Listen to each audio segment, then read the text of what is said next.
Good morning, everyone. Welcome back. This is your third lecture for CME Inter in Supreme Commerce classes. Welcome back. मेरे first 2 lectures आप लोगों को YouTube पे मिल जाएंगे और उन लेक्चर्स को आप लोग पहले देख लीजिएगा ये वाले लेक्चर देखने से पहले, ताकि और ज्यादा बेटर अंडरस्टैंडिंग आप लोगों को ये लेक्चर्स की हो सके। ठीक है। सीएमए इंटर का लॉ हम लोगों ने स्टार्ट किया था with companies act we have started, और स्टार्टिंग के 2 लेक्चर्स हमारे हो चुके हैं and this lecture is in continuity to those lectures. वो दोनों लेक्चर्स पहले के हो चुके हैं and I am continuing with those lecture over here. ठीक है, चलो लास्ट टाइम वी सॉ कि व्हाट अ कंपनी इज और हिस्ट्री क्या है कंपनीज एक्ट की, कंपनी क्या क्या तरह के होते हैं, क्या क्या टाइप्स के होते हैं, all these things we have seen कि अलग अलग तरह से क्या क्या चीजें होती है। Today I am continuing classification के साथ। अब कल का अगर आप लोगों को याद होगा या एक क्विक रिवीजन हमको करना होगा तो वी सॉ कि 3 टाइप्स की कंपनीज होती है, public, private, OBC. Perfectly 3 types की हमारे पास में कंपनी होती है। देन वी सॉ कि देयर आर सर्टेन क्लासिफिकेशंस कि क्या क्या बेसिस पे कंपनी को क्लासिफाई करते हैं। जैसे लाइबिलिटी के बेसिस पे we saw limited by shares, limited by guarantee, unlimited. याद होंगे आप लोगों को। If someone is watching this lecture और आप लोगों को इसके ऊपर क्लैरिटी नहीं है तो please go back and watch my second lecture. This is the third lecture, पहले वो देखिए फिर आपको थोड़ी सी कंटिन्यूटी यहाँ पे आ जाएगी। ठीक है, चलो then we stopped at page number 289 290 I had took this listing वाला टॉपिक, लेकिन we are still left with the control one, so I am starting with this. Okay, चलो please open up your modules. Your page number can however differ, क्योंकि मैंने यहाँ पे PDF खोल के रखा है तो might be your page numbers are different, but topic आप कंटिन्यू करोगे तो आपकी समझ में आ जाए। चलो I am starting with the basis of control. अगर कंट्रोल के बेसिस पे मुझे देखना है कि कंपनी क्या तरह की होती है तो उन्होंने बताया कि कंपनी 2 तरह की होती है। कौन कौन सी? Holding company and subsidiary company. There are 2 types of company, one is the holding company, one is the subsidiary company. इसका मीनिंग क्या होता है वो देखते हैं। ठीक है, चलो समझो एक यहाँ पे कंपनी है एच और यहाँ पे एक कंपनी है एस, ये 2 कंपनी। अब होल्डिंग कंपनी को कैसे डिफाइन किया गया है वो देखना। कोई भी ऐसी कंपनी जो दूसरे कंपनी में 50% से ज्यादा, 50% या उससे ज्यादा, मतलब मोस्टली तो हम लोग 50% से ज्यादा ही लेते हैं, 50% से ज्यादा अगर कंट्रोल होल्ड करती है तो जो कंपनी होल्ड कर रही है हम उसको क्या बोलते हैं? Holding company. और जिस कंपनी में होल्ड किया जा रहा है उसको बोला जाता है subsidiary company. I again repeat, मैं क्या बोल रही हूँ देखो।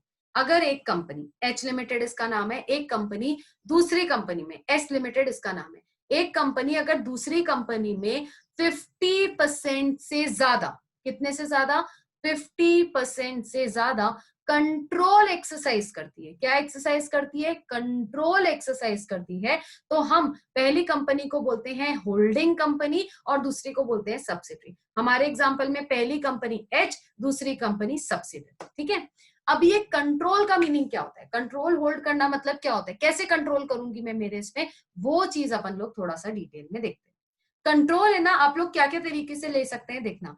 सबसे पहले अगर आप 50% से ज्यादा इक्विटी शेयर्स ओन करते हो, मैं यहाँ पे लिख देती हूँ 50% से क्या ज्यादा? Equity shares. I am writing as ES, आप लोग अपने मॉड्यूल्स में प्लीज फुल फॉर्म लिख देना, इक्विटी शेयर्स। अगर इक्विटी शेयर्स ये होल्ड करते हो तो हम बोलते हैं कि आपका कंट्रोल है। या फिर अगर आपने 50% से ज्यादा बोर्ड ऑफ डायरेक्टर्स को अपॉइंट किया है तो उसको भी हम लोग बोलते हैं कि आप 50% से ज्यादा कंट्रोल एक्सरसाइज कर रहे हो। तो मैम इन्हीं दोनों को क्यों कंट्रोल बोलते हैं? खाली इन्हीं दोनों को कंट्रोल इसलिए बोला जाता है क्योंकि, ध्यान से सुनना ये वाला पॉइंट, क्यों बोला जाता है इन्हीं दोनों को। देखो अगर होल्डिंग कंपनी सामने वाली कंपनी में 50% से ज्यादा इक्विटी शेयर्स होल्ड कर रही है, इसका मतलब इक्विटी शेयर्स के साथ तो मुझे एक और चीज मिलती है जिसको हम लोग बोलते हैं वोटिंग राइट्स। इक्विटी शेयर्स के साथ मुझे क्या मिलता है? वोटिंग राइट्स मिलते हैं। वोटिंग राइट्स मिलने का मीनिंग क्या होता है कि मैं उस कंपनी के जनरल मीटिंग्स में जहां भी वोटिंग हो रही है किसी भी मैटर पे कि हाँ बोलना है, ना बोलना है, डिसीजन लेना है, मैं वो सारी चीजें एक्सरसाइज कर सकती हूँ। मतलब 50% से ज्यादा तो मेरा ही हक है उस मीटिंग में वोट करने का। मैं डिसाइड कर पा रही हूँ कि क्या होना चाहिए, क्या नहीं होना चाहिए। तो इसको अपन बोल सकते हैं आप कंट्रोल एक्सरसाइज कर रहे हो। आपके हाथ में है सामने वाली कंपनी। वैसा सेम उसी तरीके से अगर आप बोर्ड ऑफ डायरेक्टर्स के कॉम्पोजिशन को अपॉइंट करते हो, क्या कर रहे हो? दूसरी चीज, आप बोर्ड ऑफ डायरेक्टर्स को अपॉइंट कर रहे हो। जैसे से फॉर एग्जांपल मेरी कंपनी में टोटल 4 डायरेक्टर्स हैं, ठीक है। I will make here 4 directors. I do not have these पतले डायरेक्टर्स, लेकिन I am making it up. देखना, these are the 4 directors. I have 4 directors in my company. Please watch on your screen. आप लोगों को दिख रहा होगा। We have 4 directors. Okay. 4 में से 3 लोगों को मैंने अपॉइंट किया। मैंने अपॉइंट किया in the sense holding company ने ये 3 लोगों को अपॉइंट किया, ठीक है। तो अब ये 3 लोग जैसा होल्डिंग कंपनी बोलेगी वैसे वर्कआउट करेंगे। होल्डिंग कंपनी ने बोला ये चीज करो तो वो चीज करेंगे। होल्डिंग कंपनी ने मना किया कोई पर्टिकुलर चीज मत करो तो कोई पर्टिकुलर चीज नहीं करेंगे। तो होल्डिंग कंपनी ने अगर बोर्ड ऑफ डायरेक्टर्स को अपॉइंट किया है, मतलब ज्यादा बोर्ड ऑफ डायरेक्टर्स को अपॉइंट किया 50% से ज्यादा, यहाँ देखो 4 डायरेक्टर्स हैं, 50% होता था 2 से ज्यादा, तो कितने अपॉइंट किए? 3। तो ये जो डायरेक्टर्स हैं वो मेरे बोलने के अनुसार काम कर रहे हैं।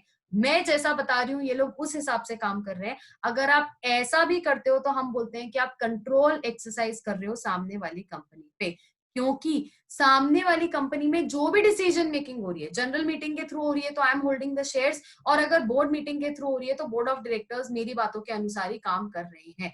तो दोनों ही केसेस में हम लोग ऐसा बोलते हैं कि सामने वाले कंपनी में आप लोग कंट्रोल एक्सरसाइज कर रहे हो, कंट्रोल होल्ड करके रख रहे हो, और उसी कंट्रोल जो होल्ड कर रहा है उस कंपनी को हम लोग होल्डिंग कंपनी बोलते हैं, और उसकी सामने वाली कंपनी को हम लोग सब्सिडरी कंपनी बोलते हैं।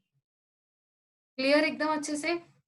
चलो एक बार रीड करते हैं ताकि हम लोगों को और ज्यादा क्लियर हो जाए और ज्यादा अच्छे से हम लोगों को समझ में आ जाए।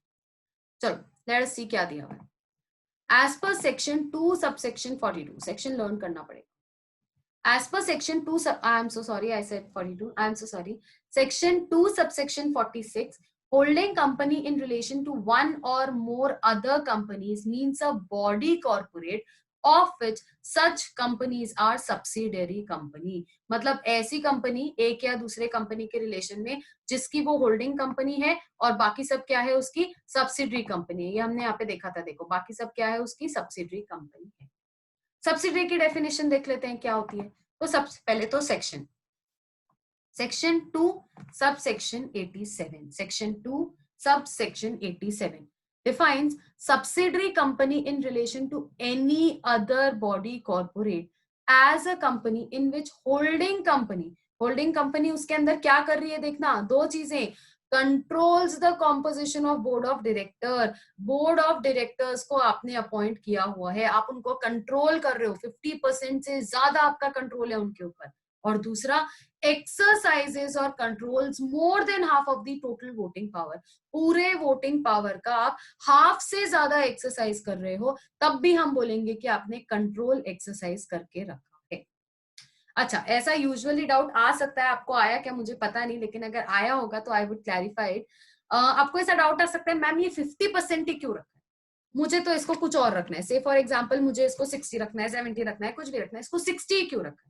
इसको 60 इसलिए रखा है बच्चों क्योंकि जब भी कोई रेजोल्यूशन पास किया जाता है कंपनी में, कोई भी डिसीजन लिया जाता है कंपनी में, तो 2 तरह से लिया जाता है। देखो जनरल मीटिंग में जब भी हम लोग डिसीजन लेते हैं तो 2 तरह से होते हैं। एक होता है स्पेशल रेजोल्यूशन, एक होता है ऑर्डिनरी रेजोल्यूशन। जनरली सारे कामों के लिए हमें ऑर्डिनरी रेजोल्यूशन ही काम में आता है, बहुत कुछ मैटर्स के लिए आपको स्पेशल रेजोल्यूशन चाहिए होता है। बाकी ऑर्डिनरी जो आपके डे टू डे काम वगैरह आप लोग कर रहे हो ना, तो उनके लिए तो आप लोग अगर ये भी रखोगे, मतलब नॉर्मली आप अगर ये रखोगे कि मैं ऐसा रखना चाहती हूँ वगैरह, होल्डिंग वगैरह ऐसा रखना चाहती हूँ, तो वो भी अलाउड रहता है, कोई ऐसा अलग से प्रॉब्लम वगैरह नहीं आता, ठीक है। तो इस केस में वो लोग क्या बोल रहे हैं ना कि अगर आपको कोई भी नॉर्मल डिसीजन पास करना है तो ऑर्डिनरी रेजोल्यूशन वुड सफाइस। अगर मैं ऑर्डिनरी रेजोल्यूशन पास करने के लिए 50% लोगों ने हाँ बोलना चाहिए रेजोल्यूशन, तो वो पास हो जाता है। तो आप खुद ऐसे सोचो कि अगर मेरे पास होल्डिंग कंपनी के पास 50% पावर ऑलरेडी है, कितनी पावर है, 50% पावर ऑलरेडी है, तो मैं अकेले ही वो रेजोल्यूशन पास कर दूंगी। तो क्या मैं डिसीजंस ले पा रही हूँ सामने वाली कंपनी में? हाँ। क्या मैं कंट्रोल एक्सरसाइज कर पा रही हूँ सामने वाली कंपनी में? हाँ। इसीलिए इनको होल्डिंग सब्सिडियरी रिलेशनशिप बोला जाता है। क्लियर? चलो आगे आ जाओ। अपन ने बेसिस ऑफ कंट्रोल देख लिया। बेसिस ऑफ लिस्टिंग मैंने वैसे कल के लेक्चर में करवा दिया था, तो एक बार आप लोग देख लेना। स्टॉक एक्सचेंज पे लिस्टेड होते हैं तो लिस्टेड कंपनी, और नहीं होते हैं तो unlisted. I have done this yesterday only, इसीलिए। ठीक है, चलो नेक्स्ट वाला बेसिस देखेंगे, on the basis of government control. Government कितना कंट्रोल करती है उसके बेसिस पे उन्होंने दो तरीके से किया है, एक गवर्नमेंट कंपनी, एक नॉन गवर्नमेंट कंपनी। मतलब या तो गवर्नमेंट कंपनी होगी या गवर्नमेंट कंपनी नहीं होगी। इसको ध्यान से समझते हैं, देखना कैसे होगा। समझो ये एक company, okay, I will write over here company, this is a company. कोई भी कंपनी है, एक्स वाई जेड, ऐसा कुछ नहीं, यही नाम वही नाम, ऐसा वैसा कुछ भी नहीं है, ये एक कंपनी है। ठीक है, इस कंपनी में अगर गवर्नमेंट मतलब कौन होल्ड करता है, ये चीज ध्यान से देखना। अगर गवर्नमेंट में कौन कौन से लोग आ सकते हैं वो चीज ध्यान से देखना। सबसे पहले इसमें आ सकती है सेंट्रल गवर्नमेंट।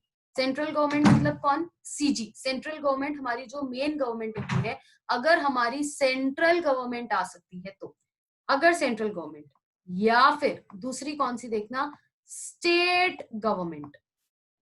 दूसरी कौन सी आ सकती है? स्टेट गवर्नमेंट, या फिर एक से ज्यादा स्टेट गवर्नमेंट। मतलब दो तरह की स्टेट गवर्नमेंट्स, मैं यहाँ पे स्टेट गवर्नमेंट्स में ऐसा एस लिख देती हूँ। स्टेट गवर्नमेंट्स जैसे महाराष्ट्र की स्टेट गवर्नमेंट, गुजरात की स्टेट गवर्नमेंट, ऐसे एक से ज्यादा स्टेट गवर्नमेंट। और उसके अलावा दोनों ये लोग मिलकर के, मतलब सीजी प्लस एसजी मिलकर के क्या हो जाएगा, चौथा वाला क्राइटेरिया हो जाएगा।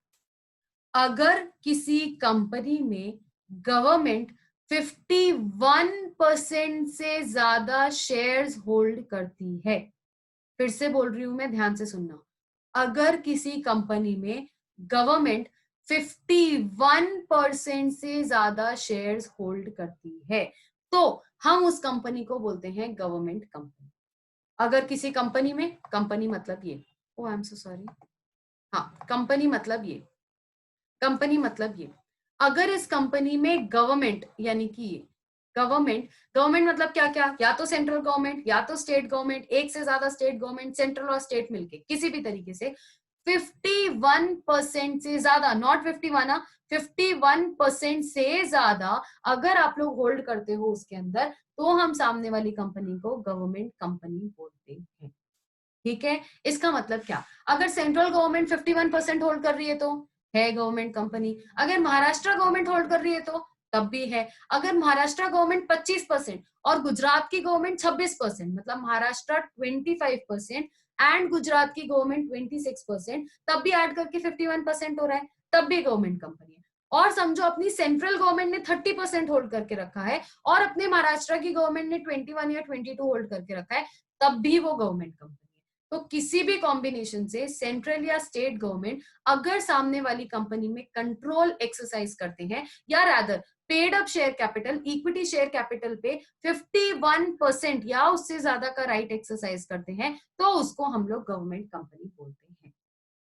फिर एक बार रीड करेंगे तो हमको ये वाला कॉन्सेप्ट और ज्यादा क्लियर हो जाएगा। चलो देखते हैं। सेक्शन 2 सबसेक्शन 45, सबसे पहले तो उन्होंने सेक्शन 2 सबसेक्शन 45 लिया है।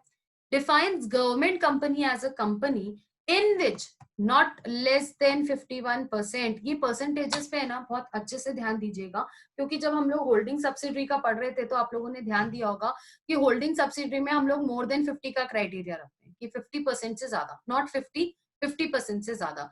एंड इस वाले में हम लोग रखते हैं 51% और मोर, मतलब या तो 51% आप होल्ड करो या तो उससे ज्यादा करो। 50% of the paid up share capital is held by the central government, और देखना ये वेरी इंपॉर्टेंट है, मार्क करना, किस किसने होल्ड किया है, या तो सेंट्रल गवर्नमेंट ने, और है बीच में, और मतलब या फिर एनी स्टेट गवर्नमेंट, किसी भी स्टेट गवर्नमेंट या गवर्नमेंट, एक से ज्यादा भी स्टेट गवर्नमेंट होल्ड कर सकते हैं, और partly by the central government and partly by one or more state government and includes a company which is subsidiary company of such a government company. यहाँ तक तो मैंने आपको बता दिया कि अगर सेंट्रल या स्टेट साथ में भी मिलके कर रहे हैं तो चलेगा। एक नई लाइन जो हमको इसमें मिली है वो ध्यान से देखना कि क्या है। हाँ, ध्यान से देखना, includes a company which is a subsidiary of such government company. मतलब अगर इस गवर्नमेंट कंपनी, अगर गवर्नमेंट कंपनी एक होल्डिंग कंपनी और इसकी एक सब्सिडरी कंपनी है अलग से, तो उस कंपनी को हम लोग डीम्ड गवर्नमेंट कंपनी मानने वाले हैं। जैसे बेटा हम लोगों ने देखो वो मैंने आप लोगों को पब्लिक कंपनी में ये चीज बताई थी कि अगर पब्लिक कंपनी की अगर कोई सब्सिडरी है जो कि प्राइवेट है तो भी हम उसको डीम्ड पब्लिक कंपनी मानेंगे। बस सेम वैसी अगर कोई गवर्नमेंट कंपनी और उसकी सब्सिडरी है तो भले ही वो नॉन गवर्नमेंट हो, हम उसको क्या मानने वाले हैं, डीम्ड गवर्नमेंट कंपनी मानने वाले हैं। क्लियर? चलो, तो फिर नॉन गवर्नमेंट क्या होगी? नॉन गवर्नमेंट हर वो कंपनी जिसमें गवर्नमेंट का इंटरेस्ट नहीं है या फिर गवर्नमेंट ने 51% से कम होल्ड करके रखा। A company which is either a company in which either of the government has no paid up share capital is called as the non government company. Non government यानी आपने नहीं होल्ड करके रखा उतना, जो गवर्नमेंट कंपनी नहीं है वो सारी क्या है, वो नॉन गवर्नमेंट कंपनी। डन।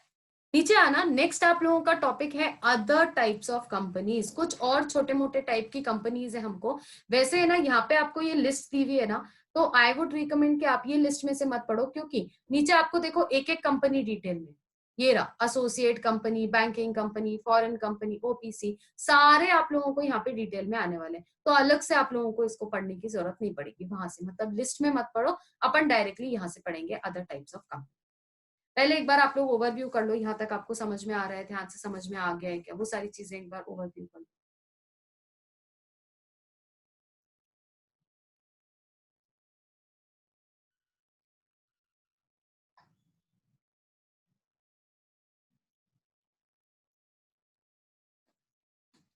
चलो, if you are very clear तो ही आप ये लेक्चर से और आगे बढ़िएगा, नहीं तो एक बार और ओवरव्यू कर सकते हैं आप लोग। चलो, और कुछ टाइप की कंपनीज होती है तो हम लोग देखते हैं क्या अलग अलग टाइप की कंपनीज वगैरह होती है। ओके, चलो लेट्स सी। सबसे पहली वाली कौन सी है? Associate company. अच्छा, होल्डिंग सब्सिडरी याद है अच्छे से? मैंने अभी अभी पढ़ाया था थोड़ी देर पहले, नहीं याद है तो दोबारा से जाके प्लीज उसको रिव्यू करिए।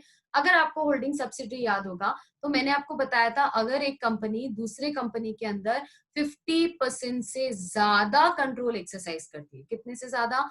50% से ज्यादा कंट्रोल एक्सरसाइज करती है, तो हम लोग उसको होल्डिंग कंपनी बोलते हैं। बस सेम वैसे ही अगर कोई कंपनी किसी और कंपनी में 20% से ज्यादा, फिर से सुन लो, अगर कोई कंपनी किसी और कंपनी में 20% से ज्यादा कंट्रोल एक्सरसाइज करती है, या रादर सिग्निफिकेंट इन्फ्लुएंस एक्सरसाइज करती है, तो इनको हम लोग एसोसिएट कंपनी बोलते हैं। दोनों को आपस में एसोसिएट बोलते हैं कि ये दोनों एसोसिएटेड है, एक दूसरे के साथ रिलेटेड है, एक दूसरे के साथ एसोसिएटेड है, ऐसा हम लोग बोल सकते हैं। कब बोलते हैं एसोसिएटेड? जब दोनों के बीच में सिग्निफिकेंट इन्फ्लुएंस है। And what is actually significant influence? Significant influence is nothing but the control of 20% or more, control of 20% or more. And what is control? ये तो हमने पहले देखा था होल्डिंग एंड सब्सिडरी में। कंट्रोल यानी दो चीजें, या तो आप इक्विटी शेयर कैपिटल होल्ड करते हो, या फिर मैक्सिमम बोर्ड ऑफ डायरेक्टर्स को आपने अपॉइंट किया होगा। ठीक है, देखते हैं एक बार दोबारा से इसकी डेफिनेशन देख लेते हैं ध्यान से, ताकि हमको आसानी से समझ में आ जाए। देखना, अच्छा एक चीज और ध्यान देना, आप लोगों को पहले ही बता देती हूँ, 20% से ज्यादा इंटरेस्ट होगा तो वो हो गई एसोसिएट कंपनी। 20% से ज्यादा, लेकिन 50% से कम होना चाहिए, क्योंकि अगर 50% से ज्यादा हो गया तो कंपनी के बीच में होल्डिंग सब्सिडरी का रिलेशन आ जाएगा, तो फिर आपको उसमें एसोसिएट का रिलेशन बिठाने की जरूरत नहीं पड़ेगी। ठीक है, आई एम सेइंग कि 20% से ज्यादा होना चाहिए लेकिन 50% से कम, क्योंकि अगर 50% से और ज्यादा होता है तो उसमें होल्डिंग एंड सब्सिडरी का रिलेशनशिप आ जाता है। ठीक है, चलो लेट अस स्टार्ट। सेक्शन देखना, सेक्शन 2 सबसेक्शन 6, सेक्शन याद करना पड़ेगा, of the act defines the term associate company in relation to another company, a company in which that other company, मतलब दो कंपनीज आ गई, ये company other company, a company in which that other company has a significant influence, क्या होना चाहिए उसके अंदर? significant influence होना चाहिए है, but which is not a subsidiary company of a company having such influence. Subsidiary नहीं होनी चाहिए. मैंने आपको अभी अभी कहा 20% से ज्यादा कंट्रोल, लेकिन 50% से कम, क्योंकि अगर होल्डिंग सब्सिडरी का रिलेशन है तो एसोसिएट बताने का वहां पे कोई लॉजिक ही नहीं आता है. तो सिग्निफिकेंट इन्फ्लुएंस होना चाहिए है. Plus it includes the joint venture of the company. अगर आप लोगों ने जॉइंट वेंचर्स बनाया तो वो भी होता है. Joint ventures is a type of company जहां पे दो टाइप की कंपनी साथ में आके बिजनेस करती है. जैसे अगर आपको मैं एक एग्जांपल दूं तो हीरो होंडा, अगर आपको पता होगी, hero is a company, Honda is a company, दोनों ने साथ में आके बिजनेस किया, हीरो होंडा. अब तो दोनों अलग अलग भी हो गए, Hero Motor Corp and Honda. उसके बाद Maruti Suzuki. Maruti is an Indian company और Suzuki is a Japanese company, वहां से आई हुई है. तो मारुति सुजुकी दोनों को कंबाइन करके एक कंपनी बनाई गई है. तो ऐसे टाइप की कंपनीज को भी हम एसोसिएट कंपनीज बोलते हैं. आगे, the explanation to this section defines the term significant influence as control of at least, underline करिए इसको, at least 20% of total share capital of the or the business decisions under an agreement. मतलब आप 20% से ज्यादा या तो share capital hold कर रहे हो या बिजनेस डिसीजंस ले सकते हो सामने वाले कंपनी में, किसी भी तरह से कंट्रोल एक्सरसाइज कर सकते हो, तो उसको हम लोग एसोसिएट कंपनी बोलते हैं. ठीक है, क्विकली देख लेते हैं एक बार. हमने टाइप्स ऑफ कंपनी 3 देखी है, ओपीसी, प्राइवेट, पब्लिक, भूलना नहीं बिल्कुल भी.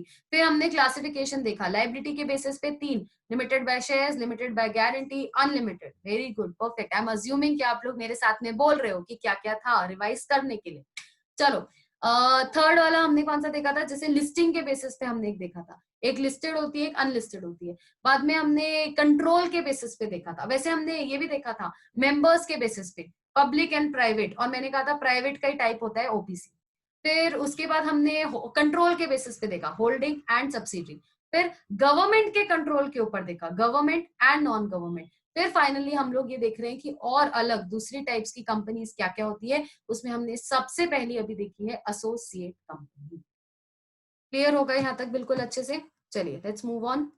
नेक्स्ट वाला देखते हैं अपना banking company. Just a second. Let's continue with the second one, that is banking company. अभी देखते हैं बैंकिंग कंपनी मतलब क्या होती है. अब हर वो कंपनी जो बैंकिंग का काम करती है वो बैंकिंग कंपनी होती है. अब बैंकिंग कंपनी बनना कैसे है, तो बैंकिंग कंपनी आपने ऐसे बनना है कि सबसे पहले आपको कंपनी इनकॉर्पोरेट करनी है कंपनीज एक्ट के अंदर. क्या करना है, सबसे पहले मुझे कंपनी इनकॉर्पोरेट करनी है कंपनीज एक्ट 2013 के अंदर, और उसके बाद मुझे बैंकिंग रेगुलेशन एक्ट 1949 के अंदर रजिस्ट्रेशन ऑब्टेन करना पड़ेगा. क्या करना पड़ेगा आपको, बैंकिंग रेगुलेशन एक्ट 1949 के तहत आपको रजिस्ट्रेशन लेना पड़ेगा, तब आप बैंकिंग कंपनी बन सकते हो. बस एज सिंपल एज दैट. देखना ये लिखा हुआ है, सेक्शन याद करने की जरूरत नहीं है. बैंकिंग कंपनी मतलब कौन सी होती है, जो हमने डिफाइन करी हुई है बैंकिंग रेगुलेशन एक्ट में 1949 में हमने डिफाइन किया. और 1949 वाला एक्ट कैसे डिफाइन करता है, ऐसे डिफाइन करता है कि हर वो कंपनी जो कंपनीज एक्ट में इनकॉर्पोरेट हुई है एंड मतलब साथ में जिसने एक रजिस्ट्रेशन का सर्टिफिकेट ऑब्टेन किया है आरबीआई से इस एक्ट के अंदर, वो सारी बैंकिंग कंपनीज होती है. आगे आओ नेक्स्ट वाले पे, फॉरेन कंपनीज. ये तो हमारी फेवरेट होनी चाहिए, फॉरेन की सारी चीजें, we get very excited about those things. चलो, फॉरेन कंपनी. फॉरेन कंपनी मतलब कौन सी कंपनी, हर वो कंपनी जो इंडिया के बाहर इनकॉर्पोरेट हुई है, हर वो कंपनी जो इंडिया के बाहर इनकॉर्पोरेट हुई है. एंड एक और चीज है, उसके साथ साथ इंडिया में उसका प्लेस ऑफ बिजनेस होना चाहिए, तब हम मानेंगे कि वो क्या है, फॉरेन कंपनी है. दो कंडीशंस, इंडिया के बाहर इनकॉर्पोरेशन और दूसरा वाला कि आपका प्लेस ऑफ बिजनेस इंडिया में होना चाहिए. देखते हैं ये कैसे दिया हुआ है. देखना यहाँ पे दिया हुआ है सेक्शन 2 सबसेक्शन 42. सबसे पहले तो डिफाइन करता है एनी कंपनी और body corporate incorporated outside India, कोई भी बॉडी कॉर्पोरेट या company which is actually incorporated outside India, India के बाहर इनकॉर्पोरेट हुई है, and which has a place of business in India. क्या है उसका, प्लेस ऑफ बिजनेस है इंडिया में, प्लेस ऑफ बिजनेस इंडिया में होना चाहिए. अच्छा, प्लेस ऑफ बिजनेस 3 तरीके से हो सकता है. पहला, या तो एजेंट के थ्रू, दूसरा फिजिकली, और तीसरा थ्रू इलेक्ट्रॉनिक इलेक्ट्रॉनिक मोड। इसका मीनिंग समझो क्या हो रहा है। एजेंट्स के थ्रू होना, यानी बाहर की कंपनी है, उन्होंने अपने एजेंट्स यहाँ पे लगा के रखे हैं और आपको जो भी बाइंग सेलिंग करना है, परचेस करना है, जो भी बिजनेस करना है, आप उन एजेंट्स के थ्रू कर सकते हो। उसको भी हम लोग having a place of business in India बोलेंगे। दूसरा, फिजिकली अपनी प्रेजेंस रखना है यहाँ पे। फिजिकली अपनी प्रेजेंस रखना है यानी आपने अपना स्टोर ही यहाँ पे आकर के ओपन किया। जैसे हमारे यहाँ के जो वॉलमार्ट्स हैं, वॉलमार्ट्स बाहर से आई हुई कंपनी है, तो वॉलमार्ट्स ने क्या किया, फिजिकली अपना बिजनेस यहाँ पे ओपन किया। एजेंट का आप एग्जांपल देखोगे तो आपको एमवे पता होगा, तो एमवे वर्क्स थ्रू एजेंट्स वैसा, या फिर थ्रू इलेक्ट्रॉनिक मोड, या फिर इलेक्ट्रॉनिक मोड से जैसे अमेजॉन। अमेजॉन बाहर की कंपनी है और अमेजॉन इंडिया में बिजनेस कर रही है इलेक्ट्रॉनिक मोड के थ्रू। तो तीनों ही तरह से आपका, अगर आपका प्लेस ऑफ बिजनेस है तो हम मानेंगे कि इंडिया के लिए आप क्या हो, फॉरेन कंपनी। साथ में एंड, आप लोग है ना एंड पे बहुत अच्छे से ध्यान देना। यू वुड हैव सीन कि मैं एंड और पे बहुत ज्यादा कॉन्सेंट्रेट करती हूँ या बहुत ज्यादा डीप जोर देती हूँ और मार्किंग भी करवाती हूँ। वो इसीलिए क्योंकि लॉ में कहाँ एंड है और कहाँ पे और है, उससे पूरा मीनिंग चेंज हो जाता है। जहां और है ना, वहां सारे कंडीशंस में से कोई एक भी कंप्लाई हुआ तो भी चलेगा, लेकिन जहां पे एंड है वहां पे दोनों कंडीशंस कंप्लाई होनी चाहिए। लॉ में एक एक वर्ड का बहुत ज्यादा डिटेल्ड मीनिंग होता है, तो do not think of skipping even a word. Okay, let's see, यहाँ पे कर लो एंड मार्किंग। एंड क्या करते हो भाई, साथ में यहाँ पे आके आपने क्या करना है, conducts any business activity in India in any other manner. India में बिजनेस एक्टिविटी कंडक्ट करती है, बिजनेस करती है किसी भी तरह से, तो उसको हम लोग फॉरेन कंपनी ट्रीट करते हैं। डन। चलो कौन कौन से देखिए अभी, associate, banking company and foreign company. Let's move on to the next one. OPC, 1% company. This I have told you already कि जिसमें खाली एक ही मेंबर होता है, वो आप रीड भी कर लोगे तो चलेगा, कुछ इतना है नहीं। मैं मार्क कर देती हूँ क्या रीड करना है, आप रीड कर लो। Has only 1% as a member, किया हुआ है, जिसमें खाली एक ही पर्सन होता है। इसको हम प्राइवेट कंपनी मानते हैं, ये प्राइवेट कंपनी का ही एक टाइप होता है, क्योंकि इसके आर्टिकल्स में भी 3 रेस्ट्रिक्शंस होते हैं कि शेयर्स को ट्रांसफर नहीं कर सकता है, कभी भी नहीं कर सकता है, प्रोस्पेक्टस इशू नहीं कर सकता पब्लिक को, मतलब पब्लिक से पैसा नहीं ले सकता है कभी भी, और तीसरी चीज लिमिटेड मेंबर्स। वैसे प्राइवेट में 200 होते हैं, इसमें खाली एक ही होता है, बस एक ही मेंबर, बस एक अकेला रहेगा, सुखी रहेगा इंसान, ऐसा। चलो, सोशल डिस्टेंसिंग के कॉन्सेप्ट को काफी फॉलो करता है वीगेस 1% कंपनी, एक अकेला क्वारंटाइन में पड़ा रहता है। चलो अच्छा, ये सब बातें लिखना नहीं पेपर में जाके कि एक अकेला क्वारंटाइन में पड़ा रहता है तो उसको 1% कंपनी बोलते हैं। हाँ, वो लिखने का कुछ नहीं था, जिसमें सिर्फ एक मेंबर होता है वो 1% कंपनी। चलो moving on to next, small company, छोटी सी कंपनी, छोटी छोटी एकदम छोटी जो कंपनी होती है ना, उसको हम लोग क्या बोलते हैं, स्मॉल कंपनी बोलते हैं। अच्छा मैम, छोटी मतलब बिल्डिंग नहीं रहेगी उसका, छोटा सा फ्लैट रहेगा, छोटा सा घर रहेगा, ऐसा कुछ। स्मॉल कंपनी उन सारी चीजों से नहीं डिसाइड होती है। स्मॉल कंपनी 2 चीजों से डिफाइन होती है, कौन कौन सी, paid up share capital and turnover. 2 चीजों से डिफाइन होती है। वो 2 चीजें क्या क्या है, paid up share capital and दूसरी चीज टर्न ओवर। देखना, section 2 subsection 85 define small company as a company other than a public company. अरे मतलब खाली प्राइवेट या ओपीसी कंपनी ही स्मॉल कंपनी बन सकती है, पब्लिक कंपनी कभी भी स्मॉल कंपनी हो सकती। मतलब मैम अगर नीचे जो पेड अप और टर्नओवर दिया है उनका वो भी हुआ तब भी वो नहीं बन सकते, नहीं बन सकते। पब्लिक कंपनी कभी स्मॉल कंपनी नहीं बन सकती। स्मॉल कंपनी खाली 2 टाइप की कंपनी बन सकती है, the first one being the OPC 1% company and second one being the private company. ठीक है, हर वो कंपनी जिसमें पेड अप शेयर कैपिटल, आपका जो शेयर कैपिटल है जो पे अप होके आया है, does not exceed 50 lakh rupees. कितने से ज्यादा नहीं जाता है, 50 लाख रुपीज से ज्यादा नहीं जाता है। और such higher amount as may be prescribed which shall not be more than 10 crore rupees। आप लोग है ना, ये वाली लाइन का प्लीज बहुत अच्छे से मतलब समझना। जनरली बच्चे ऐसा कंफ्यूजन कर देते हैं कि मैम 50 लाख से तो ज्यादा होना चाहिए लेकिन 10 करोड़ रुपए से कम होना चाहिए तो हम मानेंगे कि स्मॉल कंपनी है। ऐसा नहीं है। अगर आप भी ऐसा सोच रहे हो कि 50 लाख से ज्यादा और 10 करोड़ से कम होना चाहिए तो वो गलत है, क्योंकि वो लोग क्या बोल रहे हैं देखना, paid up share capital does not exceed, ये वर्ड देखो अच्छे से, डज नॉट एक्सीड किससे ज्यादा नहीं होना चाहिए, 50 लाख रुपए से बस। मतलब अगर 50 लाख रुपए से 1 रुपए भी ज्यादा है ना तो आप स्मॉल कंपनी नहीं रहोगे। 50 लाख रुपए से कम होना चाहिए। तो फिर मैम 10 करोड़ क्या है? 10 करोड़ ये है कि गवर्नमेंट ने 50 लाख की लिमिट बना के रखी। कल को अगर गवर्नमेंट चाहे तो इस अमाउंट को इंक्रीज कर सकती है। कल को ऐसा हो सकता है कि हम बोलेंगे कि जिस भी कंपनी में 1 करोड़ तक का पेड अप शेयर कैपिटल है वो सारी स्मॉल कंपनी है। ऐसा हो सकता है कल को, अभी हुआ नहीं है, ऐसा हो सकता है। ये जो 50 लाख की लिमिट है इसको गवर्नमेंट चेंज कर सकती है, बढ़ा सकती है, लेकिन बढ़ा बढ़ा के कहां तक बढ़ा सकती है? 10 करोड़। वापस बोल रही हूँ, बढ़ा बढ़ा के कहां तक बढ़ा सकती है? 10 करोड़ रुपीस तक। इसका मीनिंग क्या हुआ? इसका मीनिंग ये हुआ कि अभी क्या वैल्यू है? 50 लाख। कितने कितने से कम होना चाहिए? 50 लाख से कम होना चाहिए। फ्यूचर में ये वैल्यू इंक्रीज हो सकती है? हो सकती है। कहां तक जा सकती है? 10 करोड़ रुपए तक जा सकती है। बस उससे ज्यादा गवर्नमेंट करना चाहे तो नहीं कर सकती। 10 करोड़ से ज्यादा तो वो कभी भी नहीं कर सकती है। लेकिन एज ऑफ नाउ, अभी हम लोग लॉ में स्मॉल कंपनी पहचानने के लिए क्या समझते हैं कि 50 लाख रुपए से ज्यादा नहीं होना चाहिए। एंड इसमें एक वर्ड नोटिस करना बहुत अच्छे से, उन्होंने दिया हुआ है एंड का मतलब क्या है? अभी समझाया था मैंने, दोनों कंडीशंस फुलफिल होनी चाहिए मैंडेटरीली। तो एंड क्या कंडीशन है देखना, जिसका टर्नओवर कितने से जा रहा है? प्रॉफिट एंड लॉस अकाउंट के हिसाब से आपके जो सेल्स है, turnover immediately preceding financial year does not exceed ₹2 crore, मतलब 2 करोड़ के ऊपर नहीं जा रहा है। डज नॉट एक्सीड बोला गया, तो does not exceed 2 crore rupees. और आगे देखना वही लाइन रिपीट है, such higher amount as may be prescribed which shall not be more than 100 crore. मतलब एज ऑफ नाउ कितनी लिमिट है? 2 करोड़ की। टर्नओवर 2 करोड़ से ज्यादा नहीं होना चाहिए। फ्यूचर में क्या इस वैल्यू को गवर्नमेंट बढ़ा सकती है? बिल्कुल बढ़ा सकती है। और कौन से लेवल तक लेके जा सकती है?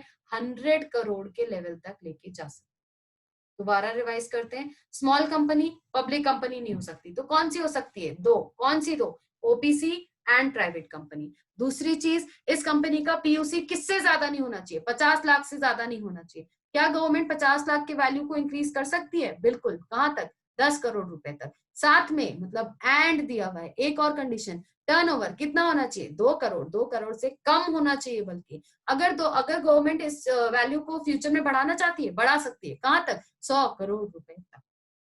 क्लियर? आगे देखता नेक्स्ट वाला, this definition shall not apply to. Small company की डेफिनेशन किसको अप्लाई नहीं करती है? मतलब ये सारी कंपनीज कभी भी स्मॉल कंपनीज नहीं बन सकते हैं। देखना क्या क्या, अ होल्डिंग और अ सब्सिडरी कंपनी, कोई भी होल्डिंग या subsidiary company, company registered under section 8, section 8 में रजिस्टर हुई कंपनी, अ कंपनी और body corporate govern by any special act. मतलब होल्डिंग और सब्सिडरी कंपनी, या फिर सेक्शन 8 कंपनी जो चैरिटेबल पर्पस वगैरह के लिए रहती है वो कंपनी, या फिर ऐसी कंपनी और बॉडी कॉर्पोरेट जो किसी भी स्पेशल एक्ट के थ्रू गवर्न होती है, ये तरह की कंपनीज कभी भी स्मॉल कंपनी नहीं हो सकती। क्लियर है? अब इसमें से देखो, हम लोगों ने होल्डिंग सब्सिडरी ऑलरेडी कर लिया है कि क्या होता है। सेक्शन 8 कंपनी अभी नीचे ही आने वाला है कि सेक्शन 8 कंपनी क्या होती है। और स्पेशल एक्ट में इनकॉर्पोरेट हुई हुई कंपनीज मतलब क्या होती है? जैसे इंश्योरेंस कंपनी है, उसके लिए अलग से आईआरडीए का एक्ट है, तो उनको हम लोग स्पेशल एक्ट बोलते हैं। स्पेशल मतलब और ऐसा कुछ स्पेशल नहीं, स्पेशल एक्ट का मतलब यही होता है कि उसके लिए अलग से, उसको गवर्न करने के लिए अलग कोई एक्ट बनाया गया। क्लियर? एक बार क्विक ओवरव्यू कर लो स्मॉल कंपनी की डेफिनेशन को।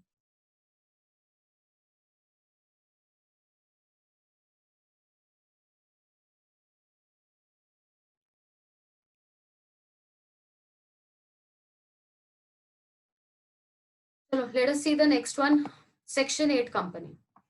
इसका ऐसा कैसा नाम है ना, सेक्शन 8 कंपनी। एक्चुअली ये वाली कंपनी कंपनीज एक्ट के सेक्शन 8 में रजिस्टर करवाई जाती है, इसलिए इसका नाम होता है section 8 company. Section 8 company basically charitable purpose company होती है। मतलब इसका मोटिव प्रॉफिट अर्निंग कभी भी नहीं होता है। इसको प्रॉफिट वगैरह कमाने से कोई मतलब नहीं है। अगर ये प्रॉफिट कमाएगी भी ना, तो मेंबर्स आपस में नहीं बांटेंगे प्रॉफिट, ये और भलाई के लिए, मतलब और चैरिटी करने के लिए इन पैसों को यूज करेगी। तो हर वो कंपनी जो चैरिटी पर्पस से इनकॉर्पोरेट होती है उसको हम लोग सेक्शन 8 कंपनी बोलते हैं। ठीक है, चलो let's see. Such type of company is to be registered with ROC and also obtain license from the central government. आपको एक लाइसेंस लेना पड़ेगा सेक्शन 8 की तरह ऑपरेट करने के लिए। If a person or association of person propose to be registered under the Companies Act as a limited company, अगर आप एक लिमिटेड कंपनी की तरह इसमें रजिस्टर होना चाहते हो तो क्या क्या चीजें होनी चाहिए देखना। Has its object the promotion of, आपके ऑब्जेक्ट में क्या क्या होना चाहिए, किस काम के लिए आप इनकॉर्पोरेट हुए हो, promotion of commerce, art, science, sports, education, research, social welfare, religion, charity, protection of environment और एनी अदर सच ऑब्जेक्ट। देखना सारे चैरिटी वाले पर्पस हैं। आप commerce, art, science, sports, education, religion, welfare, research, ये सारी चीजों को बढ़ावा देना चाहते हो और ज्यादा प्रमोट करना चाहते हो, ये चीज की वजह से आपने ये वाली कंपनी स्टार्ट करी। नेक्स्ट एक और पॉइंट देखना, intends to apply its profit if any or other income in promoting its object. मेरे ही ऑब्जेक्ट्स को प्रमोट करने के लिए मैं अपने प्रॉफिट्स वगैरह का आया हुआ पैसा लगाना चाहती हूँ, मैं अपने मेंबर्स में उसको डिस्ट्रीब्यूट नहीं करूंगी। दोनों ही कंडीशंस मैंडेटरी है कि आपको जितने भी प्रॉफिट्स होते हैं। अच्छा, वैसे नॉट फॉर प्रॉफिट कंपनी का मतलब ये नहीं होता है कि वो प्रॉफिट अर्न नहीं करेगी, प्रॉफिट अर्न करेगी, लेकिन मेंबर्स में उसको डिस्ट्रीब्यूट नहीं करेगी, आपस में लेंगे नहीं। मेंबर्स जो होंगे प्रॉफिट, वो रैदर इस पैसे को री इन्वेस्ट करेंगे ताकि फायदेमंद हो सके। एंड एक और, intends to prohibit the payment of any dividend to its members, अपने मेंबर्स को किसी तरह का कोई डिविडेंड पे नहीं करेगी, क्योंकि मैंने अभी कहा कि मेंबर्स आपस में शेयर वगैरह नहीं करते हैं किसी भी तरह से प्रॉफिट्स वगैरह को, तो किसी तरह का डिविडेंड पेमेंट इनके मेंबर्स को नहीं दिया जाएगा। आगे देखना, the central government may allow that person or association of persons to be registered as a limited company without the addition to its name the word limited or the word private limited as the case may be. इसका मतलब समझना क्या है, central government ने हमको allow किया है person या एसोसिएशन ऑफ पर्सन को कि वो रजिस्टर हो सकती है। अगर आप सेक्शन 8 कंपनी कर रहे हो तो you can be registered as a limited company. Limited company का मीनिंग क्या हुआ, आपकी जो लाइबिलिटी है वो लिमिटेड है। लाइबिलिटी लिमिटेड कैसे हो सकती है, दो केसेस पे, liability limited by shares, SHARES, limited by shares, और लाइबिलिटी लिमिटेड बाय बोलो वर्ड क्या था, मेरे लिखे बाद मत बोलो, पहले ही बोलो, गारंटी। राइट हो गई guarantee, I should have typed instead, but okay, guarantee. या तो लिमिटेड बाय शेयर्स बन सकते हो या तो लिमिटेड बाय गारंटी लिख सकते हो। प्लस एक और बेनिफिट है आपके पास, आपको जो जैसे पब्लिक कंपनी होती है तो उसको अपने नाम के पीछे लिमिटेड वर्ड यूज करना पड़ता है, प्राइवेट लिमिटेड होती है तो प्राइवेट लिमिटेड वर्ड यूज करना पड़ता है। ये वर्ड्स आप लोगों को इसके साथ में यूज नहीं करने पड़ेंगे, ये भी हमको एक तरह का फायदा होगा। ठीक है, आगे आना नेक्स्ट तरह की कंपनी पे, डोरमेंट कंपनी। अभी डोरमेंट कंपनी मतलब क्या होती है बोलना, डोरमेंट कंपनी एकदम अपन लोगों की जैसी कंपनी होती है, सोती हुई कंपनी, हाँ अपन लोगों के जैसे, ऐसा आप भी यही कर रहे होगे छुट्टियों में, आई एम अज्यूमिंग, तो अपने जैसी कंपनी। ठीक है, देखो कभी कभार क्या होता है, हम लोग कंपनी आज फॉर्म करके रखते हैं, लेकिन आज एज ऑफ नाउ मेरे पास कुछ खास उसमें बिजनेस नहीं है, मैंने फ्यूचर में कोई प्रोजेक्ट कैरी ऑन करने के लिए या फ्यूचर में कोई बिजनेस करने के लिए आज बिजनेस ओपन करके रखा है। लेकिन अब कंपनी अगर ओपन हो गई है तो मुझे बहुत सारे उसके कंप्लायंसेस वगैरह करने पड़ेंगे, फाइलिंग्स वगैरह करो, ये करो वो करो, ऐसे करके बहुत सारे उसके कंप्लायंसेस वगैरह मुझे करने पड़ेंगे। तो ऐसे टाइप की कंपनी को, ये वाली कंपनी जिसको फालतू में इतने कंप्लायंसेस करने पड़ते हैं, वो क्या करती है, आरओसी को बोलती है कि आरओसी सुनो, हम कंपनी बन चुके हैं लेकिन अभी हम क्या कर रहे हैं, अभी हम सो रहे हैं। हम क्या कर रहे हैं, अभी हम सो रहे हैं, थोड़ी देर हमको सोने दो, जब हमारा प्रोजेक्ट या बिजनेस स्टार्ट होगा तो हम वापस से जाग जाएंगे, और जब हम जागेंगे हम वापस से क्या बन जाएंगे, एक्टिव कंपनी बन जाएंगे। तो जितनी देर हम सो रहे हैं प्लीज हमको डिस्टर्ब मत करना, मतलब बार बार हमको बोलो मत ये कंप्लायंस करो, वो कंप्लायंस करो, ये रिटर्न भरो, वो रिटर्न भरो, हम कुछ नहीं करने वाले। ज्यादा से ज्यादा अगर हमको इतना बताना है कि हाँ भाई सो रहे हैं, हमेशा के लिए ऑफ नहीं हो गए, बस ये बताना है कि बस हम सो रहे हैं, ऑफ नहीं हुए हमेशा के लिए, तो उस चीज के लिए बस एक रिटर्न फाइल करोगे साथ में, उससे ज्यादा कुछ भी करने की जरूरत नहीं पड़ेगी। तो देखना वो लोग यही चीज बता रहे हैं यहाँ पे, सेक्शन 455 याद करना पड़ेगा, of the act provides that where a company is formed and registered under the act for a future project, future में कोई प्रोजेक्ट करने के लिए, या फिर टू होल्ड एन एसेट और इंटेलेक्चुअल प्रॉपर्टी, ताकि आप कोई एसेट या इंटेलेक्चुअल प्रॉपर्टी होल्ड करके रख सको, and has no significant accounting transaction, कोई मेजर अकाउंटिंग ट्रांजैक्शंस नहीं है उसके पास में, मतलब कोई लेना देना सेल्स वगैरह ऐसा कोई मेजर अकाउंटिंग ट्रांजैक्शन वो कर ही नहीं रही है, तो सच अ कंपनी और सच अ कंपनी और एन इनएक्टिव कंपनी, यानी कि इसी को इनएक्टिव वगैरह भी बोल सकते हैं, ऐसी इनएक्टिव कंपनी में make an application to the registrar, registrar को अप्लाई करना पड़ेगा सोने से पहले, अपने आप नहीं सोने का, उसको पहले बोलने का, for obtaining the status of dormant company. वो उसको अप्लाई करेगा और डोरमेंट का स्टेटस ले लेगा। जितने टाइम तक उसके पास डोरमेंट का स्टेटस रहेगा उतने टाइम हम उसको स्लीपिंग कंपनी मानेंगे। डोरमेंट है यानी स्लीपिंग कंपनी है, उतने टाइम तक वो ज्यादा कंप्लायंसेस नहीं करेगी, कुछ 3-4 कंप्लायंसेस उतने ही करेगी, बाकी कुछ नहीं। और वापस से जागना है तो बिल्कुल जाग सकते हो, दोबारा अप्लाई करो आरओसी को कि अब हम एक एक्टिव कंपनी बनना चाहते हैं। ठीक है, नीचे सेम है, dormant and inactive company are one and the same. तो देखो उन्होंने यही डिफाइन कर दिया, inactive company which has not been carrying on any business और ऑपरेशन, कोई बिजनेस नहीं कर रही, कुछ नहीं कर रही, और कोई सिग्निफिकेंट अकाउंटिंग ट्रांजैक्शन नहीं किया, मतलब कोई ऐसा इनका ट्रांजैक्शन हुआ नहीं, major significant accounting transaction during last 2 financial year, पिछले 2 फाइनेंशियल ईयर्स थे, और अभी तक जिसने कोई एनुअल रिटर्न्स वगैरह कुछ भी फाइल नहीं किया, इतना दिया है। और has not filed financial statement and annual return, मतलब जो भी कंप्लायंस करने होते हैं, रिटर्न्स फाइल करने होते हैं, वो भी आपने अभी तक अगर फाइल नहीं किए तो हम आपको इनएक्टिव कंपनी बोलते हैं। इनएक्टिव कंपनी को ही डोरमेंसी का स्टेटस लेके डोरमेंट कंपनी बनना पड़ता है। ठीक है, इसमें ना आप लोगों को एक वर्ड आया है significant accounting transaction. Significant accounting transaction क्या होता है, वो भी एक चीज समझनी थोड़ी सी बहुत जरूरी है कि significant accounting transaction means what. एक है ना लिस्ट है 4 एक्टिविटीज, बस उन 4 एक्टिविटीज को छोड़ के अगर आप कोई भी और एक्टिविटी कर रहे हो तो हम मानेंगे कि आप सिग्निफिकेंट अकाउंटिंग ट्रांजैक्शन कर रहे हो। ठीक है, जैसे फॉर एग्जांपल मैं आरओसी को कोई फीस भर रही हूँ तो उतना माफ है, फीस भर लो, लेकिन उसके अलावा अगर मैं कोई भी चीज कर रही हूँ तो वो ऐसा बोलेंगे कि आप डोरमेंट कंपनी नहीं हो, चुपचाप से एक्टिव बन जाओ, उड़ जाओ और बाकी सारा काम करना पड़ेगा। जैसे है ना, फॉर एग्जाम्पल समझो घर में है ना दिवाली की सफाई चल रही है, आपको दिवाली की सफाई अवॉइड करनी, सबको ही करनी होती है, मार्क माय वर्ड्स। तो आप लोगों को क्या करना है, दिवाली की सफाई को अवॉइड करना है, आप जाकर के सो गए, मस्त जाकर के उधर सो गए। जितनी देर आप सोए हुए हो ना, आपके घर वाले आपको डिस्टर्ब नहीं करने वाले कि चलो ये इंसान सोया हुआ है तो इतनी देर तक इस इंसान को डिस्टर्ब नहीं करना चाहिए, ऐसा करके। तो वो लोग क्या करेंगे, जैसे आप लोगों को बीच बीच में आकर के डिस्टर्ब वगैरह नहीं करेंगे।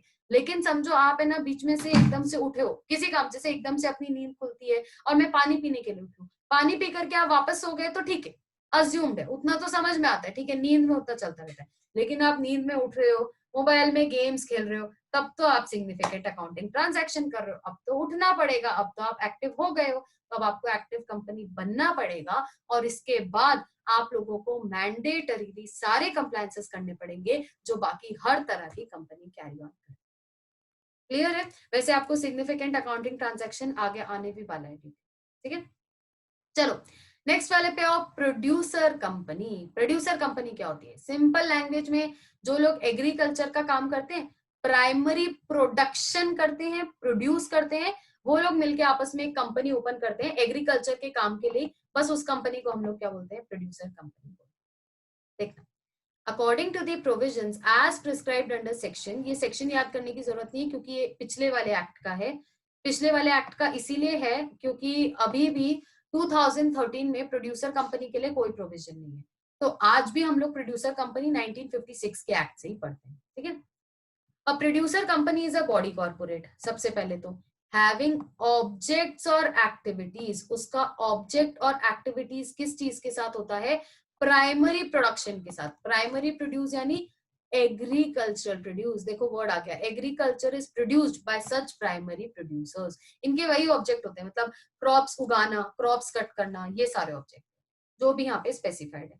The membership of the producer company is open to such people who are themselves the primary producers, मतलब जो खुद प्राइमरी प्रोड्यूसर्स हैं, एग्रीकल्चर का काम करते हैं, फार्मर्स है, उन्हीं लोगों के लिए इस तरह की कंपनी ओपन है, मतलब इस तरह के काम वगैरह आप लोग कर सकते हैं। आगे ये लोग क्या करते हैं, ये ऐसी एक्टिविटी करते हैं जिससे कोई ना कोई तरह का एग्रीकल्चरल प्रोड्यूस बनाया जाता है, उगाया जाता है, सप्लाई किया जाता है, और ये उन्हीं को हम लोग क्या बोलते हैं, प्राइमरी प्रोड्यूसर्स बोलते हैं। तो ऐसे लोग अगर एक कंपनी फॉर्म ऑफ ऑर्गेनाइजेशन में आते हैं तो इसको हम लोग प्रोड्यूसर कंपनी बोलते हैं। आगे आना, दो और छोटी छोटी है, इतना सा और आज का अपन लोग कंप्लीट कर लेते हैं। नेक्स्ट, इन्वेस्टमेंट कंपनी, ऐसी कंपनी जो सिर्फ इन्वेस्टमेंट का काम करती है, शेयर्स में पैसा लगाएगी, डिवेंचर्स में लगाएगी, रियल एस्टेट में लगाएगी, यहाँ लगाएगी, वहां लगाएगी, कहीं भी सिर्फ इन्वेस्टमेंट करने का काम करेगी, पैसे इन्वेस्ट करेगी। देखना, investment company is a company whose principal business is acquisition of shares, debentures और अदर सिक्योरिटीज, मतलब सिर्फ दूसरे जगहों पे पैसा लगाएगी और शेयर्स डिबेंचर्स खरीदेगी, वो इन्वेस्टमेंट। नेक्स्ट, स्टैट्यूटरी कंपनी, जो किसी अलग एक्ट ऑफ पार्लियामेंट या स्पेशल एक्ट ऑफ पार्लियामेंट के थ्रू पिक्चर में आई हुई होगी। Company set up by special act of parliament or state legislatures are called statutory company. Example, Reserve Bank of India को हमने Reserve Bank of India act के अंदर बनाया, सेबी को हमने Securities and Exchange Board of India act के अंदर बनाया। सेम वैसे LIC, UTI मतलब life insurance company, unit trust of India, ये सारे भी जो होते हैं, ये सारे अलग अलग एग्जाम्पल्स हैं स्टैट्यूटरी कॉर्पोरेशंस के या statutory company.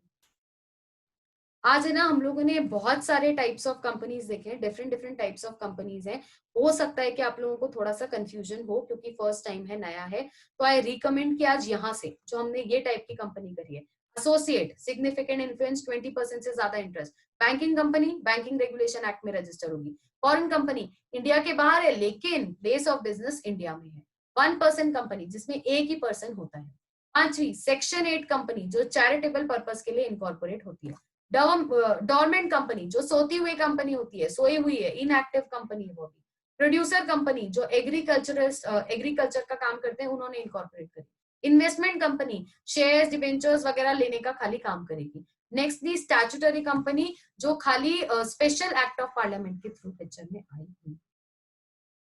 Then I would recommend कि ये वाले आप एक बार फिर से देख लेना, ध्यान से एक बार रीड कर लेना मॉड्यूल में से। अगर आपको कोई भी डाउट आता है तो मैंने आप लोगों को कल भी बताया था कि मैंने आप लोगों के साथ अपना नंबर शेयर किया है, ईमेल आईडी शेयर करा है। आप लोग बिल्कुल उस पर मुझे कोई भी डाउट्स है, कुछ भी है तो पूछ सकते हो। एंड स्टार्टिंग के 2 लेक्चर्स देखे बाद ही ये वाला कंटिन्यू कीजिएगा। एंड एक चीज और, इसके बाद है ना कुछ चेक योर प्रोग्रेस वाले क्वेश्चन है, यहाँ पे कुछ मॉडल क्वेश्चंस हैं। Try these at home today.